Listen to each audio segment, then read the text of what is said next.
Mateus 15:15. Pedro tomou a palavra e disse: explica-nos esta parábola. Jesus respondeu: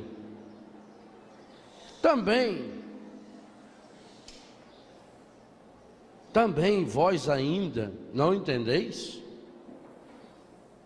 Não compreendeis que tudo que entra pela boca vai ao estômago e depois é evacuado na fossa? Mas o que sai da boca vem do coração, e isso é que torna impuro. É do coração que saem as más intenções, homicídios, adultérios, imoralidade sexual, roubos, falsos testemunhos, calúnias. Isso é que torna alguém impuro. Palavra da salvação. Veja que maravilha a tradução da Bíblia da CNBB. Sem dúvida nenhuma, hoje, uma das melhores traduções que nós católicos temos a graça de ter em mãos, até porque foi assumida pelas 7 editoras católicas. O contexto dessa passagem nos ensina muito a respeito da cura interior, de modo especial a cura das mágoas e dos ressentimentos, que é o que nós queremos experimentar e já estamos experienciando nesse acampamento. Jesus ontem teve uma atitude violenta.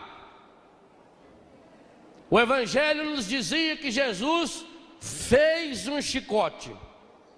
Ele não pegou um pedaço de vara que estava lá, ele fez. Demorou para fazer. Foi intencional. E ele entrou no templo com aquele chicote que ele tinha feito, derrubou as mesas dos cambistas, gritou com os vendedores e expulsou. Porque o zelo por sua casa, pela casa do Pai, devora o seu coração. E nós deixávamos uma pergunta no ar ontem, no encerramento da nossa reflexão: por que será que Jesus agiu dessa forma? Por que será que Jesus agiu de modo tão violento? Por que será que o retrato de Jesus, que nos aparecia naquele capítulo 2 de São João, é um Jesus tão diferente daqueles que muitas e muitas vezes nós estamos acostumados a enxergar? Ora, se aquilo não foi um descontrole emocional, porque se tivesse dito que Jesus pegou uma vara que estava ali perto e deu uma batida, alguém podia dizer, foi um momento de fraqueza, foi um descontrole. Mas São João, o homem que levou 60 anos para escrever o Evangelho, e que pensou e repensou em cada detalhe do Evangelho, cada texto do Evangelho de São João tem uma riqueza profunda de detalhes. Ele não quis pura e simplesmente reproduzir o que os outros evangelistas tinham escrito, ao dizer para nós que Jesus fez, Ele mesmo, com a mão, teceu um chicote. Significa que Jesus estava muito, muito consciente daquilo que Ele fez. E se com tamanha consciência, Jesus, o Filho de Deus, no lugar mais importante para o seu povo, que era o templo, é capaz de ter uma atitude dessa, tem que ter uma causa muito, muito, muito séria. E qual é essa causa? A cura interior.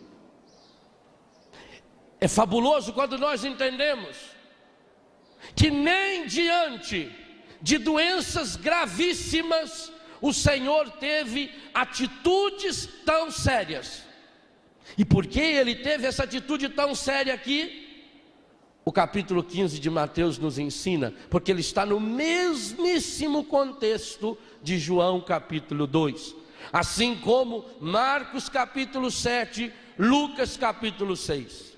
São textos que se comparam, o contexto é o mesmo. E esse que nós acabamos de ler, a partir do versículo 15, é quando Pedro pede para ele: explica para nós essa parábola.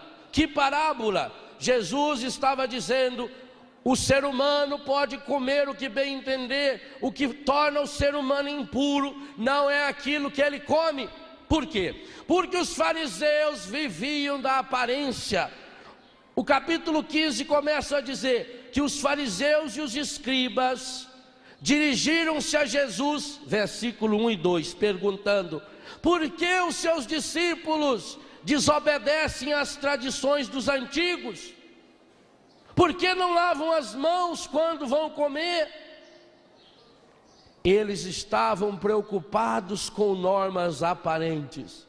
Jesus disse: isso não tem importância, porque o que você come entra pela boca. E olha o realismo da tradução da Bíblia da CNBB. Tanto que quando eu li, muitos de vocês fizeram um ar de riso, achando que a tradução era minha. Não foi? Eu também sei ler alguns pensamentos, mas não é minha não. O que eu li é a tradução ipsis literis, do jeito que está escrito aqui na tradução da Bíblia CNBB. Tudo que entra pela boca vai ao estômago e depois é evacuado na fossa. Quer tradução mais explícita? Eu não vou dar também, nem tanto. Vai lá no dicionário e olha o que é evacuar. Fazer cocô. Comeu, entrou na boca, vai embora. Por isso que quando a gente come uma coisa estragada, mas o que contamina o ser humano não é aquilo que está na aparência, é aquilo que vem do coração. Interessante, os discípulos chegaram para Jesus e falaram assim, versículo 12, é bonito: sabes que os fariseus ficaram indignados ao ouvir suas palavras? O senhor soube que os fariseus ficaram muito chateados com o Senhor? Jesus respondeu: qual é a profissão do Pai? Toda planta que não foi plantada pelo meu Pai será arrancada. Deixai-os. São cegos guiando cegos. Ora, se um cego guia outro cego, os dois caem no buraco. E aí que Pedro falou: Senhor, se a coisa é tão séria assim, então nos ensina, nos explica essa parábola. Aí nós entendemos por que Jesus foi tão violento, por que ele tem atitudes tão determinadas. Fez o chicote, derrubou as mesas, brigou, gritou, espalhou pelo chão as coisas, porque trata-se de salvar o ser humano. A cura interior não é um momento, e o Padre Jonas deixou isso bem claro hoje de manhã, não é um momento de emocionalismo barato. Ai, eu fiquei tão emocionado, ai, aquilo me tocou muito. A cura interior é uma oração de rebeldia, é uma oração de recusa, de rebeldia e recusa às ciladas do encardido. Por quê? Porque nós víamos na missa de ontem à noite, ele é o pai da mentira, ele é o senhor da inveja, ele é o autor do pecado, ele é o derrotado dos derrotados. Por quê? Pela inveja que ele tem do ser humano, ele quer jogar o ser humano no buraco. Então ele sabe que ele precisa contaminar o ser humano, mas que nós não nos contaminamos pelas coisas exteriores. nós nos contaminamos, diz Jesus, e essa é a gravidade, porque Jesus é tão violento. A partir de um coração ferido, um coração machucado, um coração que não ama, é fonte de desgraça, de sofrimento, de morte. A razão pela qual o mundo está vivendo, tudo o que está vivendo, a razão porque você sofre, a razão pela qual eu sofro, é que nós temos corações feridos e machucados. E o Senhor quer curar o nosso coração. Gente, o ministério da cura interior em Jesus é tão fundamental, que é o único ministério que Ele realiza antes de nascer, no nascimento, depois de nascer, na infância e adolescência, na juventude, na idade adulta, na morte e depois da morte. Jesus tinha tanta pressa de curar o coração da humanidade, que antes de nascer, Ele já exerce o seu ministério.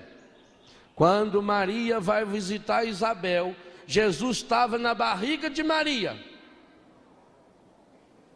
Quando Maria chega na casa de Isabel, Isabel com toda a tristeza da sua vida, Isabel era senhora estéril, Isabel carregou anos e anos e anos de mágoas e ressentimentos, até mesmo contra Deus, porque não podia ter um filho.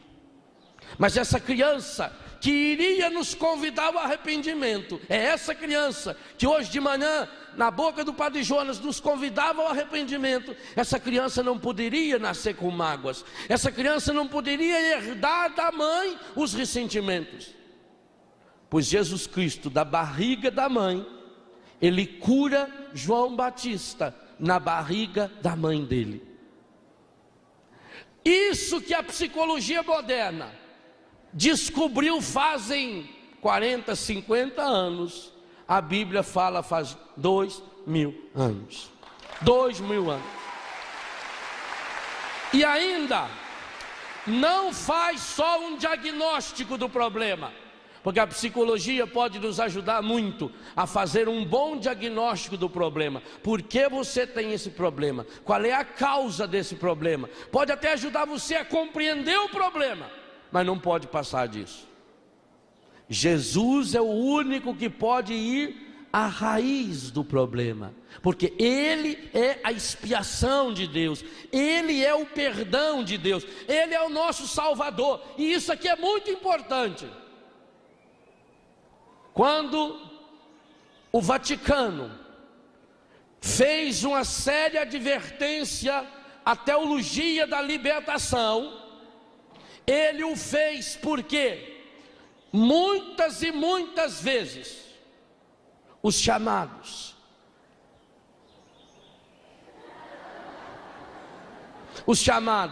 teólogos da libertação estavam apresentando um Jesus Cristo puramente libertador social. E a igreja foi severa e disse: isso está errado. Jesus não é aquele que vem só para ajudar que a gente se organize socialmente. Pois hoje eu diria que está na hora da igreja mandar uma carta também a muitos e muitos católicos que pregam um Cristo intimista, como se fosse o meu terapeuta, o Cristo da nova era. A nova era, ela não vai contra Jesus no sentido histórico de falar mal dele, não. A nova era quer mostrar um Jesus da era de Aquários. E quem é esse Jesus da era de Aquários? O Jesus da era de Aquários é um profeta poético, é um cara que ensina parábolas bonitas, ou coisa que se valha, é alguém que sabe falar palavras bonitas, é alguém que leva você a um momento emocional. Esse não é o Jesus Cristo apresentado no Evangelho. Esse não é o Jesus Cristo da cura interior. O Jesus Cristo da cura interior não é o Jesus Cristo da autoajuda. é o Jesus Cristo da rebelião. É o Jesus Cristo que arma um chicote para dizer para mim e para você: o primeiro passo para a gente expulsar do coração as raízes disso aí que está nos contaminando, é a gente também fazer um chicote. Ou seja, você vai ter que fazer o seu. Ah, como era dolorido quando a mãe mandava a gente ir no mato arrumar um galho de pitangueira para a gente mesmo poder apanhar. E aí se trouxesse um galho muito curto, apanhava com aquele e depois ia buscar outro. Escolha a surra. Faz igual o rapazinho que saiu da escola correndo. Mas o rapazinho corria. Aí um senhor vendo ele correr, falou: menino, que você está correndo tanto? Ele falou: que hoje saiu o boletim, eu vou mostrar para minha mãe. Ele falou: ah, que beleza, nota boa. Ele falou: nada, tudo vermelho. Seu filho, mas você está correndo para mostrar para sua mãe? A sua mãe não vai ficar brava? Falou: minha mãe vai me dar uma surra. Falou: menino, vem cá, eu vou levar você no nosso grupo de oração, vou fazer uma oração de cura para você, que você tem problema mental. Você sabe que a sua mãe vai bater em você. Sim, senhor. E você está indo para casa correndo. Falou: estou. Ô filho, você não é certo das ideias, filho. Aonde já se viu você querer chegar logo em casa para poder apanhar? Falou: não, eu só quero chegar antes do meu pai, porque senão é ele que vai dar a surra. A surra do pai é mais forte. Então é duro você ter que buscar o chicote. Mas Jesus diz que tem que fazer o chicote. E o que significa fazer esse chicote? E um chicote de cordas. Corda é um monte de coisinha que você tem que ir juntando, amarrando, trançando. Então eu tenho que fazer um exame da minha consciência.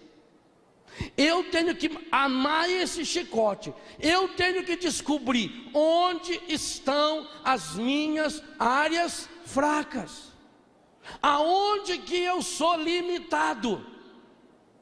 Em que áreas eu percebo a minha fraqueza?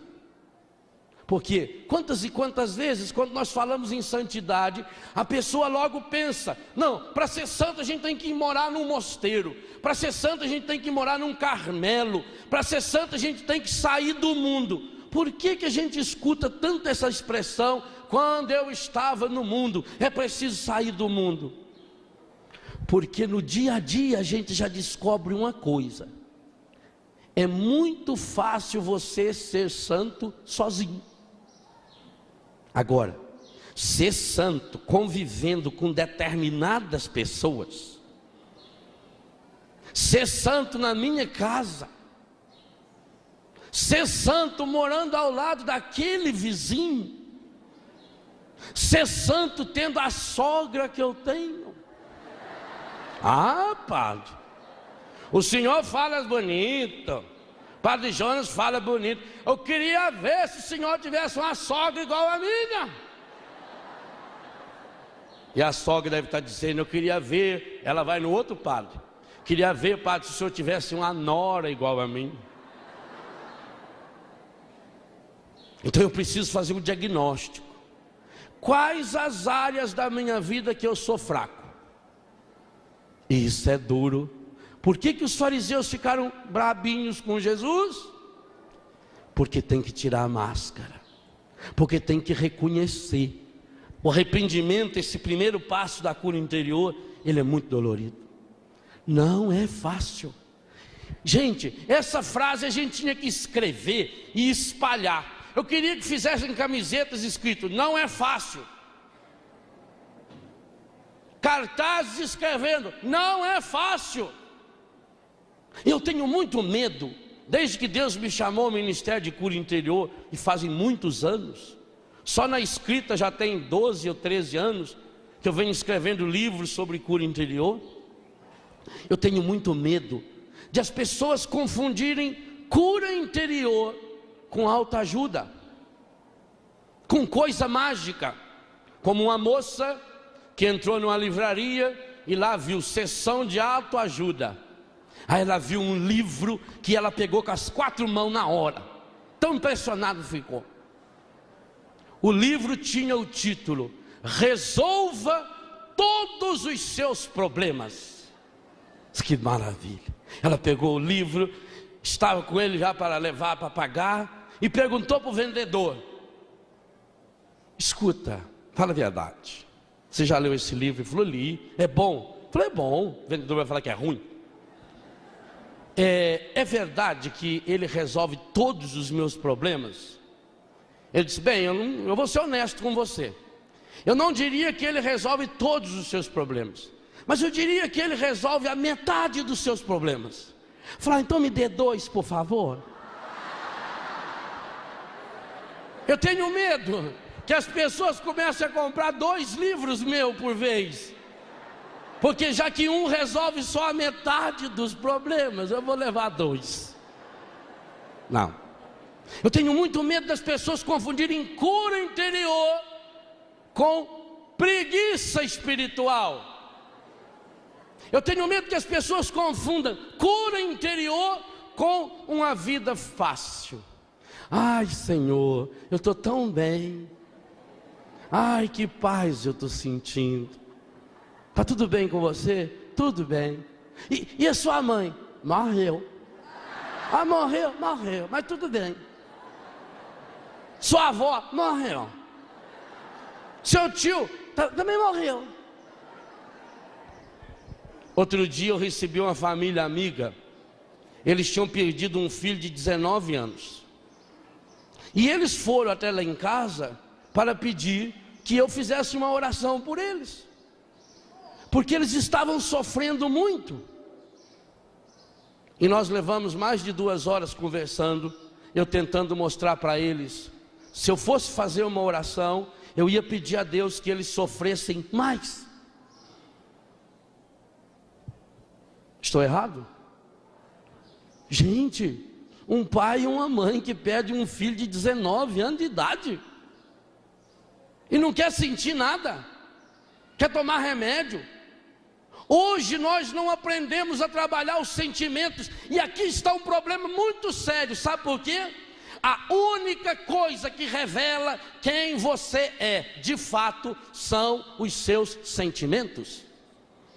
As minhas ideias não refletem o que eu sou. Eu posso estar falando convictamente de ideias que eu li num livro.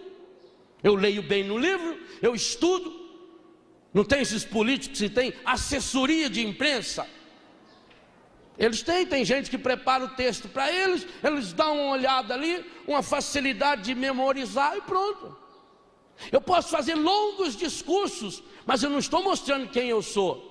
São ideias de outras pessoas que eu li, decorei. Agora meus sentimentos não.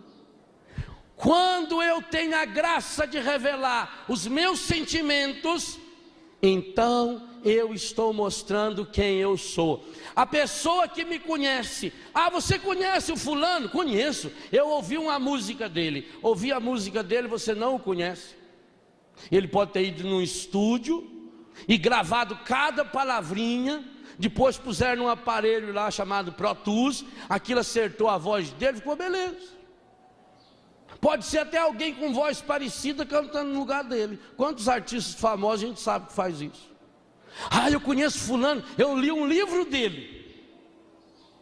Talvez o livro não seja dele, porque se você copiar o livro de alguém, você vai preso. Direitos autorais. Agora, se você copiar de vários autores, você ganha diploma de doutor, porque você fez uma ampla pesquisa, fez um trabalho de pesquisa. Então se copia de uma porção de autor. Olha que livro, olha uma tese, 600 páginas, olha que coisa, um homem muito sábio. Mas eu não conheço a pessoa. Sabe como é que eu conheço a pessoa? Quando eu tenho a graça de partilhar os seus sentimentos. Porque no sentimento a gente não tem como fingir. É por isso que a mulher diz assim: padre, meu marido, ele é terrível, padre. Lá no serviço, padre, só para você ver, ele é alegre com todo mundo, ele está sempre rindo. Ah, padre, quando chega lá em casa, Ele entra a porta dentro, já entra dando coice. E tá com aquela cara emburrada. É o único lugar que ele pode tirar a máscara. Por que que o encardido faz, através da televisão normal, das novelas principalmente, por que que ela faz uma campanha dia e noite contra a família? Por quê? Porque na família é o único lugar que você pode ser você mesmo. Coisa mais gostosa do mundo é quando a gente vai na casa da gente. Eu, quando fiquei padre, eu pedi, porque meus pais são muito católicos, amam demais os padres, mineiro. Quando eu fiquei padre, eu pedi uma coisa para minha família: dentro da minha casa, eu não quero ser chamado de padre, nunca. Antes de eu ser padre para os outros, eu sou filho do Quinzinho e da Nazaré. Eu tenho que tomar a bênção do meu pai e da minha mãe. Lá eu posso andar sem clésima e até sem camisa. Lá eu sou filho. Lá na minha comunidade Betânia é a mesma coisa. A minha alegria é quando um filho me chama de Léo, de Leozão ou de pai, ou seja do que for. Porque eu preciso e você precisa de um lugar aonde você possa tirar as suas máscaras, inclusive as máscaras boas, aonde você pode ser você.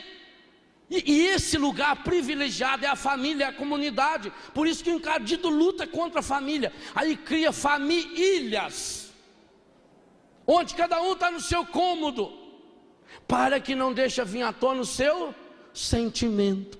Você já notou como existe remédio para mudar o seu sentimento? Aquilo que o padre falava daquele remédio que você passa na hora e resolve o problema. Se fosse só aquele dessas contusões, não seria problema. O problema é que hoje há mais de 100 mil remédios criados no mundo para modificar aquilo que você está sentindo. Você quer alegria? Tome Prozac. Pode acontecer o que aconteceu, você está alegre. Tomou 15 comprimidos. Eu não estou falando aqui de pessoas doentes que precisam tomar Prozac, Anafranil, Lexotan ou outros. Não. Aliás, se a pessoa tiver um pouquinho de inteligência, entende o que eu estou falando. Como também o padre Jonas não estava falando que é errado colocar remédio no machucado. Não estamos falando disso. Se você tem essa doença, é comprovado que você tem essa doença, vá se tratar. Mas não como estão se fazendo, como está se fazendo hoje. Hoje morre uma pessoa para dar notícia. Não, primeiro dá um comprimido para a pessoa. Ela não vai suportar. Uai, mas não era gente que a criou? O que não acaba? O dia que nasce já sabe que vai morrer. Não, fica muito traumatizada. Sabe quando a gente sabe que uma pessoa ama para valer? É em velório. Em velório é o lugar melhor que tem de se saber se a pessoa ama. Porque se você vê a pessoa descabelada, minha Nossa Senhora, por que aconteceu isso? Por que levou? Pode saber. Peso de consciência.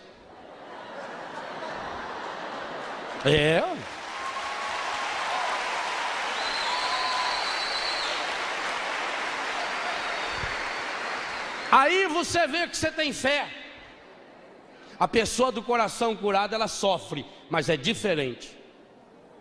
Vou dar um testemunho que muito me tocou. Ela deve estar me assistindo. Quando meu irmão mais velho morreu, uma morte absurda e estúpida, morreu de besta, porque bebia muito e não quis parar de beber. A hora que quis parar de beber foi tarde. Está no céu agora, porque lá não tem cachaça. Lá não tem água ardente, lá tem água viva. Então tá sossegado. Dodô morreu, foi uma morte estúpida, 44 para 45 anos de idade. Como diz papai, mãe nenhuma cria filho para morrer. A morte dói. Então, alguns dos nossos pensavam: como será que a mamãe vai reagir? Mamãe muito amorosa conosco, Fomos criados numa família muito amorosa, graças a Deus. Alguns falavam, bom, quem sabe, como a capela fica do lado da Santa Casa, se for preciso chama um médico, porque a dona Helena não vai aguentar. Levamos o corpo, umas 4:30 da manhã, cheguei em Itajubá, telefonei, trouxeram mamãe. Eu fui buscar ela e papai na porta da capela, claro que chorando, seguraram no meu braço e fomos. Mamãe chegou do lado do caixão, deu um beijo na testa do Dodô, aquele silêncio.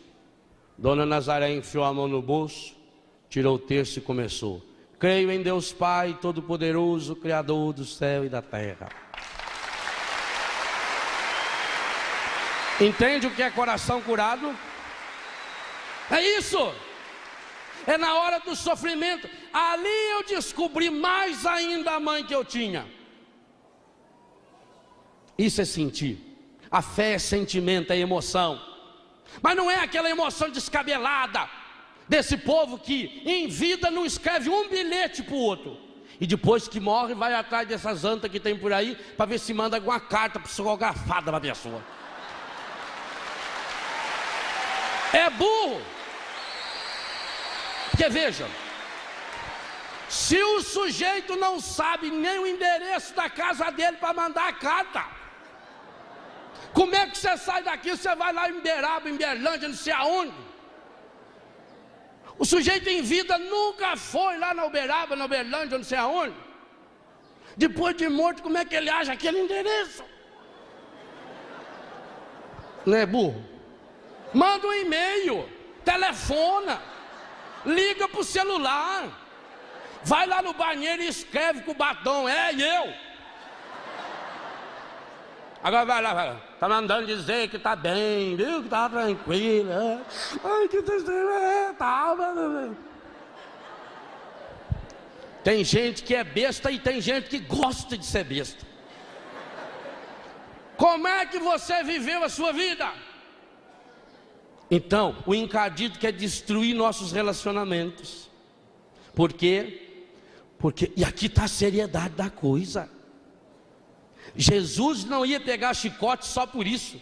Jesus não é só um psicólogozinho, não. Jesus não vem ensinar uma terapia de autoajuda.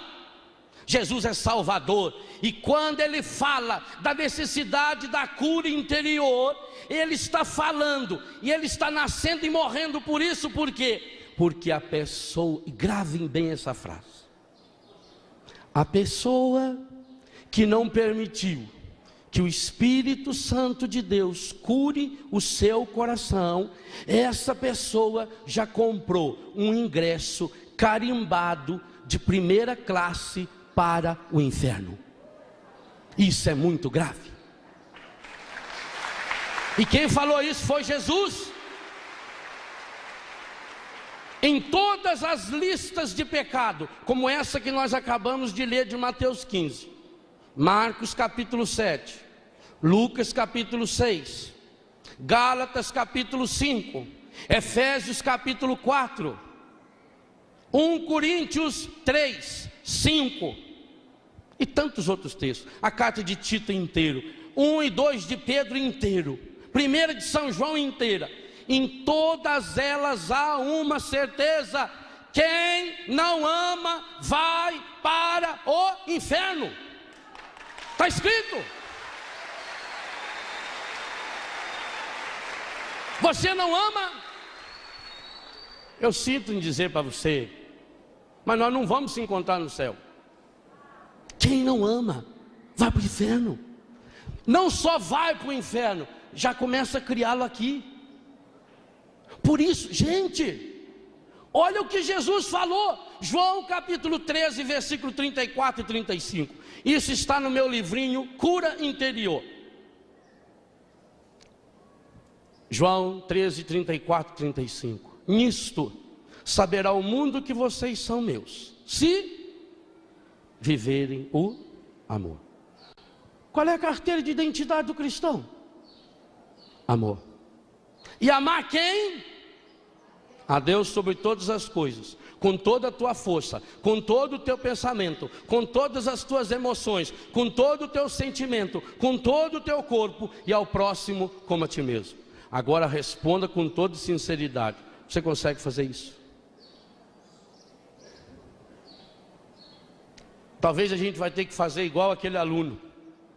O professor chegou com a pilha de prova e só nota 0, 1, 2.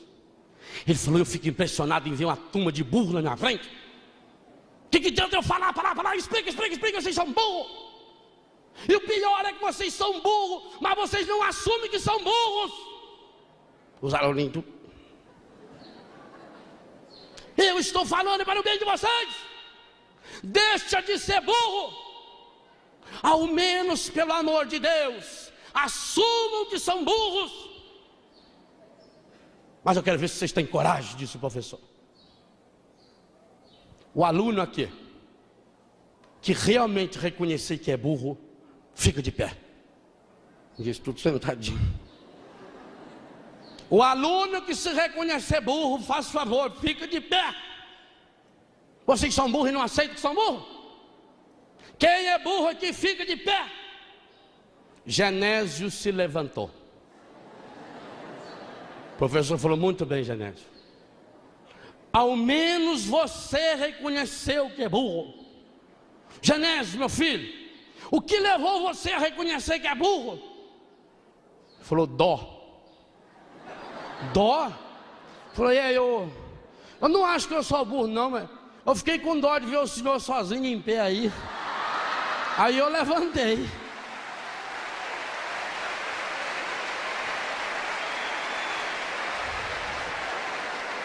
Ah, é difícil reconhecer. Porque enquanto eu estou falando para o outro se levantar, eu não percebo que eu estou de pé. Quando eu falo fulano é burro, aqui, nunca aponta para a pessoa com o dedo. Quando você faz assim, ó, tem um para a pessoa, um para Deus e 3 para você. Quando for apontar, faz assim, ó. Porque o problema está no outro. Então, honesto e sinceramente falando, você vive esse amor que Jesus fala? Eu não vivo. Eu luto muito. Gente, eu confesso a vocês, tem dia que é difícil para mim amar a mim mesmo. Tem dia que eu estou atrapalhado. Eu levanto, eu lavo a minha cara e eu tenho vontade de xingar eu. Eu entendo vocês que são casados. Porque viver com uma pessoa do outro, imagine se eu tenho dificuldade de viver comigo. Tenho. E digo a vocês, se eu não tivesse calo no meu joelho, eu não aguentaria viver comigo, porque eu sou uma merda. Se não é Deus, na sua misericórdia, um dia ter olhado para mim, o mundo ia me conhecer sim, mas por outras coisas. Eu sei disso. Então é muito difícil você reconhecer isso. Livro Corações Curados está escrito isso. A única coisa que impede você, que me impede de chegar a Deus, não são os nossos pecados.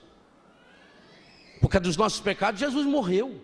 A única coisa que nos impede de chegarmos a Deus é a máscara que nós colocamos, a casca que nós colocamos.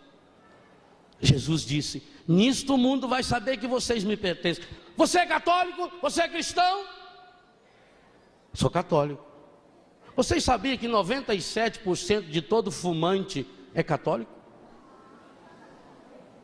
Tem um padre do Brasil que faz tese de comunicação, doutorado de comunicação na Alemanha, e o tema dele é cinema. Então, mas não cinema cristão. Ele foi ver e estudar nos filmes de todos os gêneros possíveis como é que o cinema fala de Deus. E ele foi obrigado, pelo estudo dele, a assistir uma série de filmes pornográficos. E ele assistiu. E uma das coisas que mais deixou esse homem triste foi que em praticamente todos todo filme pornográfico aparece numa parede um crucifixo. Mas isso é um absurdo? Não. Isso é um retrato do nosso cristianismo fajuto. Isso é um retrato do nosso cristianismo que não nos compromete. O mundo tem muitos heróis. Ah, fulano recebeu o prêmio porque ele dominou não sei quem. Fulano é um grande herói porque ele dominou. O maior herói que existe no mundo, e é o único que entra no céu, é aquele que pela força do Espírito Santo aprende a dominar-se a si mesmo. É muito fácil eu dominar nos outros, é muito fácil eu mandar os outros. Eu quero encontrar alguém que manda em si mesmo, e o único jeito de mandar a si mesmo tem um exemplo para nós, é Maria de Nazaré. Ela conseguiu mandar em si mesmo quando ela disse: eis aqui a serva do Senhor.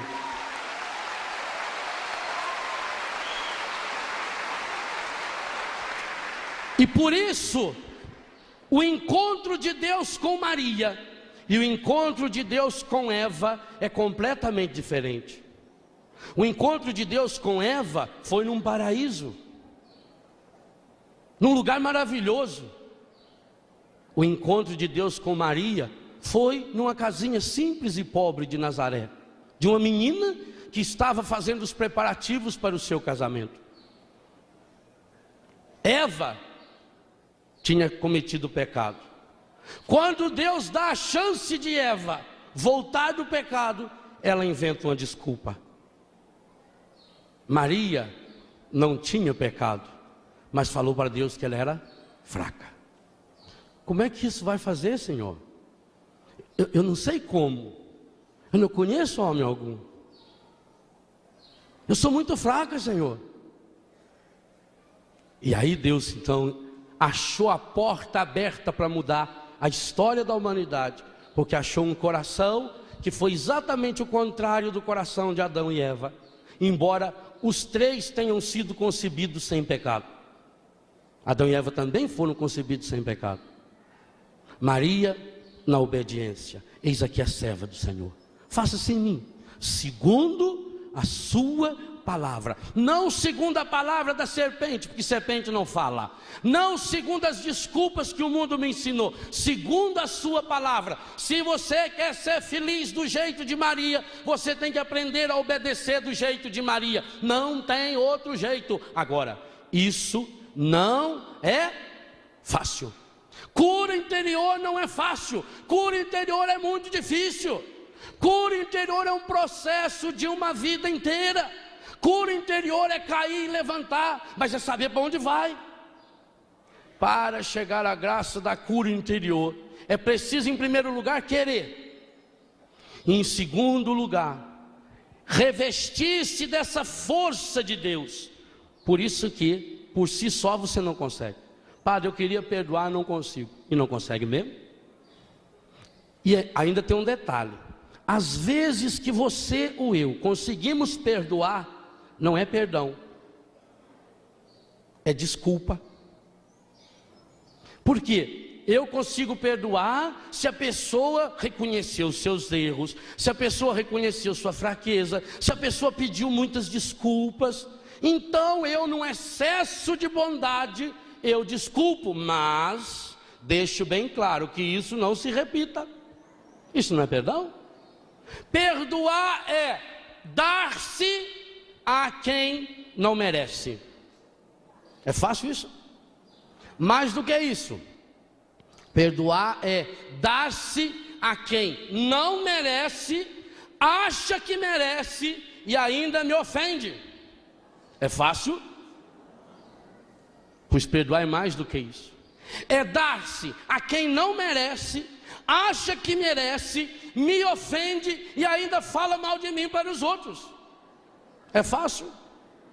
Só tem um jeito de perdoar: deixando o seu coração ser revestido pela ternura e pela misericórdia do coração de Jesus. Esse é o segredo da cura interior. O primeiro passo para a cura interior. Mas para que isso aconteça, eu preciso saber onde eu quero chegar. E por isso não pode ser fraco. Você já viu na televisão quando mostra aqueles peixes, quando eles começam a nadar rio acima para se reproduzir. Peixe fraco não se reproduz. Para se reproduzir, e reproduzir muito, porque cada peixe consegue reproduzir milhares de outros peixes, é preciso ter a coragem de nadar contra a corrente. Você devia assistir, se um dia ficar sabendo que vai passar, de vez em quando passa na televisão, um especial feito sobre a reprodução dos salmões. O salmão é um peixe que vive no mar, mas ele nasce na água gelada do rio. Lá onde as geleiras vão se derretendo, então forma aquele lago gelado. É ali que o salmão se reproduz. E depois, quando ele cresce, ele começa a descer pelo rio, aquelas pirambeiras enormes, aquelas cachoeiras, até chegar no mar. E ele vive no mar. Ele vive 3 anos e meio, 4 anos em média. Com essa idade, está chegando o fim da vida dele. E o final da vida dele é a hora da reprodução. E aí ele tem que sair do mar, achar o mesmo riacho, o mesmo, e começar o processo de nadar riacho acima, água gelada, correnteza, às vezes blocos de gelo inteiro que vem escorrendo. E ele vai, e ele vai, e ele sobe, e ele vence as resistências, e ele vence os pescadores, até chegar lá em cima. É um longo processo. A cura interior é esse processo. Se você não estiver disposto a iniciar esse processo, é bobagem, não vai conseguir. Agora, para iniciar esse processo, primeira coisa, onde eu quero chegar? Se você quer chegar no céu, se você quer herdar o reino, se você quer viver a felicidade, o primeiro passo, eu quero chegar lá. Segundo passo, absolutamente fundamental, você não pode dar ouvidos àqueles que estão à sua volta, principalmente músicas, novelas e filmes que pregam a felicidade fácil.